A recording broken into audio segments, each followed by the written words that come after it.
নমস্কার বন্ধুরা, মুন কিচেনে আপনাদের স্বাগত।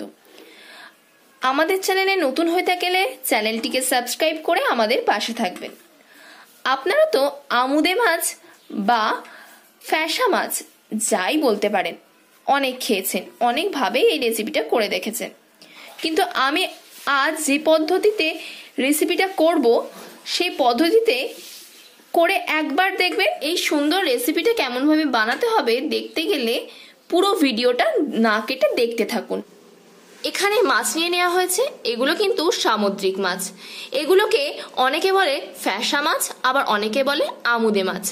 এগুলো কিন্তু রং দেওয়া নেই, এগুলোতে এক ফোঁটাও দেখুন রং দেওয়া নেই, পুরো সাদা। আর যেগুলো রং দেওয়া হয় সেগুলো পুরোপুরি লাল হয়। এগুলো খেতে কিন্তু অসাধারণ লাগে। চলুন তাহলে মাছগুলো কেটে নেওয়া যাক। এতে কিন্তু কোনো আঁশ থাকে না, শুধু মাথার দিকটা এভাবে একটু কেটে দিতে হবে, আর পেটের ভিতরে এরকম একটা নোংরা টাইপের থাকে, ওটা বের করে দিতে হবে, লেজার এখানটা একটু কেটে দিতে হবে, ব্যাস মাছ কাটা শেষ। খুব সহজেই মাছ কেটে নেওয়া যায়, রান্না করার পদ্ধতিও অনেক সহজ, আপনারা একবার করে দেখতে পারেন বাড়িতে। তো এইভাবে সব মাছগুলোকে কেটে নিতে হবে।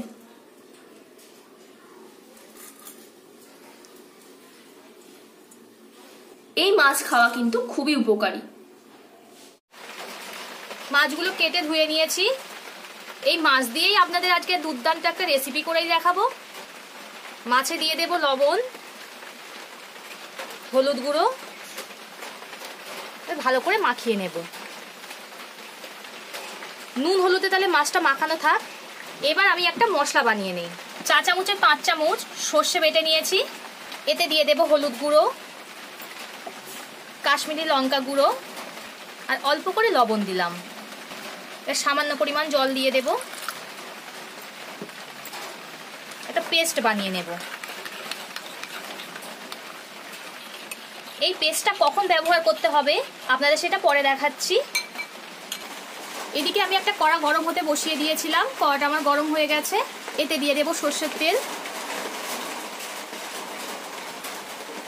তেলটা গরম হয়ে গেছে, এবার নুন হলুদ মাখিয়ে রাখা মাছটা দিয়ে দেব ভাজার জন্য। মাছগুলো একটু কড়া করেই ভাজবো। মাছের এক পিঠ আমার ভাজা হয়ে গেছে, এবার উল্টে দেব। এই মাছগুলো আমার ভাজা হয়ে গেছে, তুলে নেব। একই রকম ভাবে সব মাছগুলোই ভেজে নেব। সব মাছগুলো আমার ভাজা হয়ে গেছে। ওই তেলের মধ্যে আবার একটু সর্ষের তেল দিয়ে দিলাম,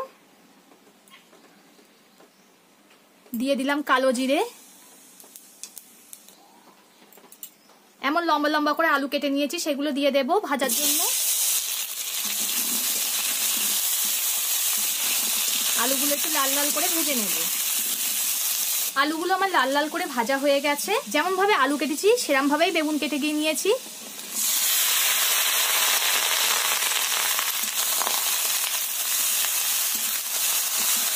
আমি এখানে কালো বেগুন নিয়েছি, আপনারা চাইলে সাদা বেগুনও নিতে পারেন। এবার এতে দিয়ে দেব স্বাদ মতো লবণ।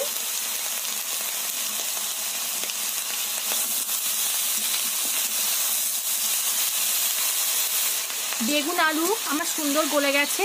এবার এতে দিয়ে দেব একটা ছোট সাইজের টমেটো নিয়েছি, সেটা কুচিয়ে দিয়ে দিলাম।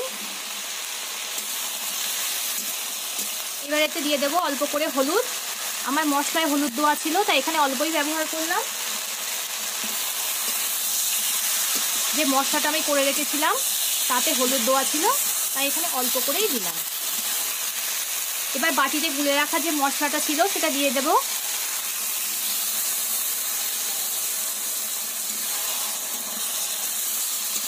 মশলা দিয়ে 2-3 মিনিট মতো নাড়তে হবে।